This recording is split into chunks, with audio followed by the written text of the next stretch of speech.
Hi friends, welcome back to my channel. అన్నదమ్ములు ముగ్గురు కలిసి మేడ మీదకి వెళ్తారు. రవి అంటాడు, మనకు పెళ్ళైపోయింది, ఇంకా జీవితాంతం భరించాల్సిందే, ఏమీ చేయలేమంటాడు. దానికి బాలు అంటాడు, ఏంట్రా ఇలా మాట్లాడుతున్నాను, భయపడుతున్నావా డబ్బుడమ్మాకి అంటాడు.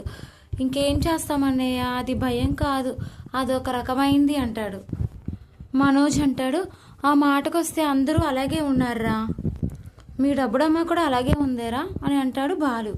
దానికి రవి అంటాడు, నాకు కోపం రాదు, నాకొస్తే తను సైలెంట్ అయిపోతుంది, తనకు కోపం వస్తే నేను సైలెంట్ అయిపోతాను అని అంటాడు. ఇంతలో శృతి రవికి ఫోన్ చేస్తుంది.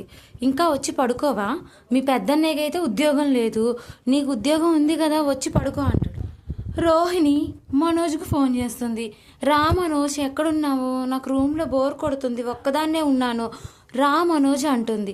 మనోజ్ వెళ్ళిపోతాడు. ఇంకా ఇంతలో బాలుకి మీనా కాల్ చేస్తుంది. ఎక్కడున్నారండి, రండి పడుకుందా అంటాడు. బాలు కూడా ఎంతో సంతోషంతో కిందకి వెళ్ళి ఇద్దరు ఒకరికొకరు చూసుకుంటూ ఇంకా పడుకుంటారు. ఇదండి ఈరోజు episode. Thank you for watching. Please like and subscribe my channel.